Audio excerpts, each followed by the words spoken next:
ডিম দিয়ে নতুন ধরনের আর নতুন স্বাদের ইউনিক রেসিপি করে দেখাবো। ডিমের এই রেসিপিটা তৈরি করতে খুব বেশি সময় লাগে না। আর ডিমের এই রেসিপিটা খেতে এতটাই দুর্দান্ত হয় বন্ধুরা, বারবার রিকোয়েস্ট করবে ছোট থেকে বড় সবাই ডিমের এই রেসিপিটা তৈরি করার জন্য। নমস্কার বন্ধুরা, কেমন আছো সবাই? আশা করি সবাই ভালো আছো, সুস্থ আছো। তো আজকে আমি ডিম দিয়ে এমন একটা দুর্দান্ত স্বাদের রেসিপি করে তোমাদের দেখাবো বন্ধুরা। কখনো তোমরা এই ডিমের রেসিপিটা খাওনি এবং দেখোনি, তো তার জন্য পুরো ভিডিওটা শেষ পর্যন্ত দেখতে থাকো। আর যদি ডিমের এই রেসিপিটা ভালো লেগে থাকে অবশ্যই আমার চ্যানেলটিকে একটা সাবস্ক্রাইব করে দিও আর ভিডিওটা বন্ধুদের মধ্যে শেয়ার করে দিও। তো চলো তাহলে ডিমের এই নতুন রেসিপিটা শুরু করছি। ডিমের এই দুর্দান্ত স্বাদের রেসিপিটা করার জন্য প্রথমে আমি এখানে 2 বাটি ময়দা নিয়েছি। তোমরা চাইলে এখানে আটা দিয়েও ডিমের রেসিপিটা করতে পারো। এবার আমি এখানে দিয়ে দিচ্ছি স্বাদ অনুযায়ী লবণ, আর দিয়ে দেবো 1 চামচ চিনি, আর শেষে দিয়ে দেবো 2 চামচ সাদা তেল দিয়ে এবার আমি সব কিছুকে খুব ভালো করে মিশিয়ে নেব, যাতে করে ময়দার সঙ্গে তেলটা খুব ভালো করে মিশে যায়। তো দেখো, দেখতেই পাচ্ছ কিছুক্ষণ মেখে নেওয়ার পরে যখন এরকম চাক হয়ে যাবে ময়দাটা, তাহলেই বুঝতে পারবে যে ময়দাটা পুরোপুরি মাখা হয়ে গেছে। এবার আমি এই ময়দার মধ্যে দিয়ে দেবো নর্মাল তাপমাত্রা জল। তো এখানে আমি নর্মাল তাপমাত্রার জল সামান্য সামান্য দেব আর এভাবে মেখে নেব। তো আমরা রুটি বা লুচি করার সময় যেমন মেখে নিই, ঠিক সেরকমভাবে আমি ময়দাটাকে মেখে নেব। তো দেখতেই পাচ্ছ ময়দাটাকে কিছুক্ষণ টাইম ধরে আমি খুব ভালো করে এভাবে মেখে নিলাম। আর বেশি ময়দাটা একবারে নরম করা যাবে না। এবার আমি সামান্য তেল নিয়ে ময়দার গায়ে লাগিয়ে এটাকে আমি 5 মিনিটের জন্য রেস্টে রেখে দেবো। তো দেখো বন্ধুরা, আমি 5 মিনিট পরে ফিরে এলাম। এবার এই ময়দার ডোটা থেকে আমি লেচি কেটে নেব। তো এখানে আমি এই ময়দার ডোটা থেকে 8টা লেচি কেটে নেব। তো এইভাবে করে আমি প্রত্যেকটা লেচি একটা একটা করে কেটে নিলাম। এবার আমি 2 হাতের তালুতে রেখে ঘুরিয়ে এভাবে আমি গোল শেপ দিয়ে দেব, তাতে করে আমার বেলতে খুবই সুবিধা হবে। তো দেখো বন্ধুরা, এইভাবে আমি প্রত্যেকটা সুন্দর গোল শেপ দিয়ে নিয়েছি। এবার আমার বেলে নেওয়ার পালা। তো এখানে আমি নিয়ে নিয়েছি সামান্য ময়দা, নিয়ে একটা লেচি আমি এভাবে দিয়ে এবার এপিট ওপিট করে নেব। করে নিয়ে এবার আমি বেলনির সাহায্যে খুব সুন্দরভাবে এটাকে ঘুরিয়ে ঘুরিয়ে বেলে নেব। তো আমরা রুটি বা লুচি করার সময় যেভাবে বেলি, ঠিক সেরকমই আমাদের এটাকে বেলে নিতে হবে। তো দেখতেই পাচ্ছ, বেশি পাতলা বা বেশি মোটা করা যাবে না, মিডিয়াম রাখতে হবে। তোমাদের আমি ভালো করে দেখিয়ে দিচ্ছি, দেখো। আর বন্ধুরা, এই লেচিটাকে বেলার সময় কিন্তু খুব বেশি পাতলা করে বেললে হবে না।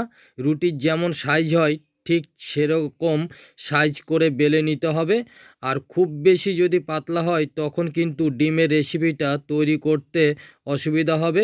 একবারেই পাতলা করা যাবে না, আমি একটু মোটার দিকেই রেখেছি। একই রকমভাবে আমি বাদবাকি লেচিগুলো বেলে নেব। তো দেখো বন্ধুরা, আমি এখানে 8টা লেচি বেলে নিয়েছি। আর সবগুলোকে কিন্তু মোটা রেখেই বেলেছি। একেবারেই বেশি মোটা করা যাবে না, আর বেশি পাতলা করে বেললে কিন্তু হবে না, এটাই খেয়াল রাখতে হবে। এবার দেখো বন্ধুরা, এখানে আমি 4টে ছোট সাইজের কাচের বাটি নিয়েছি। তোমরা চাইলে এখানে স্টিলের বাটি নিতে পারো। এবার একটা বাটির মধ্যে বেলে রাখা রুটি দিয়ে দেব। এবার হালকা হাতে করে চারদিকে বসিয়ে দেব। খুব বেশি চাপ দেওয়া যাবে না, তাহলে রুটিটা ছিঁড়ে যেতে পারে। ঠিক একই রকমভাবে আমি একটা বাটি নিয়ে নিলাম। এই বাটির ওপরে আমি বেলে রাখা একটা রুটি আবার বসিয়ে দিলাম। দিয়ে হালকা হাতে আস্তে আস্তে করে এই রুটিটাকে ঠিকঠাকভাবে বসিয়ে দিতে হবে। বেশি চাপ দেওয়া যাবে না, তাহলে ছিঁড়ে যাবে।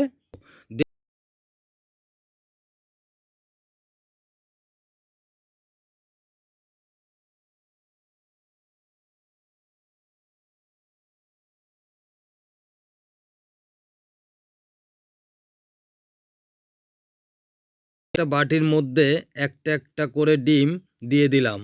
এবার দেখো বন্ধুরা, আমি নিয়ে নিলাম লবণ। এইবার আমি হাতে করে সামান্য সামান্য লবণ 4টে ডিমের মধ্যেই ছড়িয়ে দেবো। তো লবণটা স্বাদ অনুযায়ী দেবে। এবার আমি দিয়ে দিলাম টমেটো কুচি।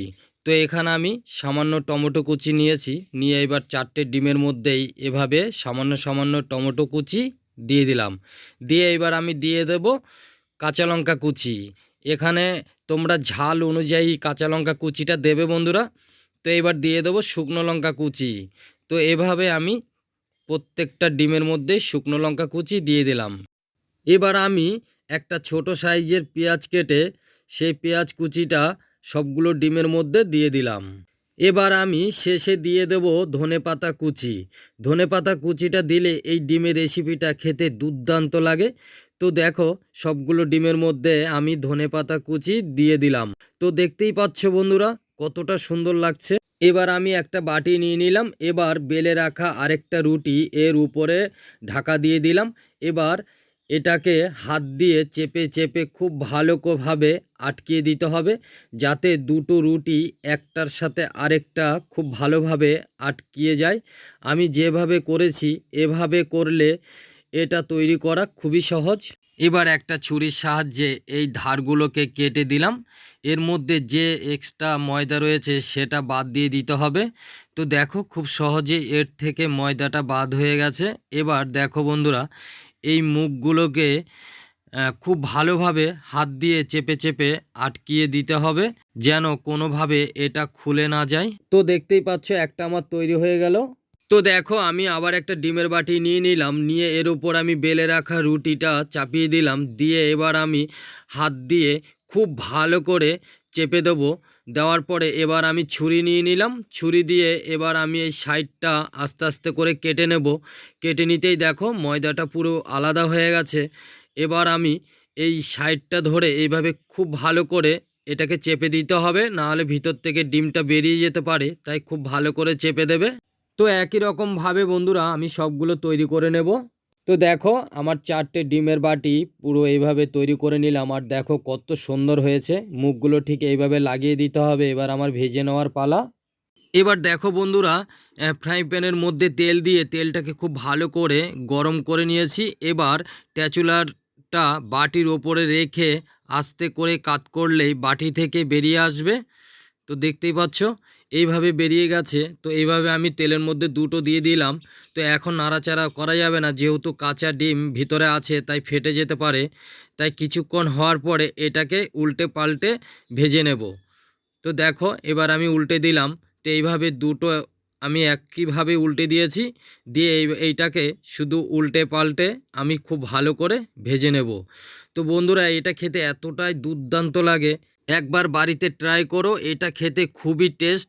এটা বাড়িতে বানিয়ে বাচ্চাদের খাওয়ালে বারবার রিকোয়েস্ট করবে খাবার জন্য। তাই অবশ্যই বাড়িতে একবার হলেও বানিও। আমার চ্যানেলে নতুন হয়ে থাকলে অবশ্যই আমার চ্যানেলটিকে একটা সাবস্ক্রাইব করে দেবে। আর যতটা পারবে বন্ধুদের মধ্যে ভিডিওটা শেয়ার করে দেবে। তো দেখো এইভাবে আমি উল্টে পাল্টে এটাকে খুব ভালো করে ভেজে নেব। তো দেখতেই পাচ্ছ অনেকটাই ভাজা হয়ে গেছে। আর দেখো কত সুন্দর হয়েছে। এটা দেখতে এত সুন্দর, খেতে দুর্দান্ত লাগে। তো দেখো আমার একটা পুরো রেডি। এইভাবে আমি সবগুলো ভেজে নেব। তো বন্ধুরা দেখো আমার সবগুলো ভাজা হয়ে গেছে। তোমাদের দেখিয়ে দিচ্ছি দেখো কতটা সুন্দর হয়েছে আর খেতে এতটাই ভালো লাগে। তো একটা কেটে আমি তোমাদের দেখিয়ে দিচ্ছি। দেখো ভিতরটা কেমন হয়েছে, তোমাদের ভালো করে দেখিয়ে দিই। দেখো বন্ধুরা বাচ্চারা তো এটা খুব পছন্দ করবেই, একবার খেলে বারবার রিকোয়েস্ট করবে খাবার জন্য। তো দেখো ভিতরটা বেশ খুব সুন্দর হয়ে গেছে। তো বন্ধুরা এই রেসিপিটার নাম হচ্ছে এগ পকেট। এটা কিন্তু খুবই টেস্টি খেতে হয়। বাচ্চা থেকে বড় প্রত্যেকে এটা খেতে খুবই পছন্দ করবে। এটা খুবই মুচমুচে তৈরি করা হয়েছে। আর দেখতেই পাচ্ছ কত সুন্দর হয়েছে, দেখতে এরকম সুন্দর লাগছে। তো খেতে দুর্দান্ত, খুবই টেস্ট। বাড়িতে একবার হলেও ট্রাই করো, খেতে খুবই টেস্ট। তো বন্ধুরা ভিডিওটা কেমন লাগলো কমেন্ট করে জানাবে। আর যদি ভালো লেগে থাকে অবশ্যই আমার চ্যানেলটিকে সাবস্ক্রাইব করে দেবে। ভিডিওটা বন্ধুদের মধ্যে শেয়ার করে দেবে। ভালো থাকবেন, সুস্থ থাকবেন। দেখা হবে নেক্সট ভিডিওতে।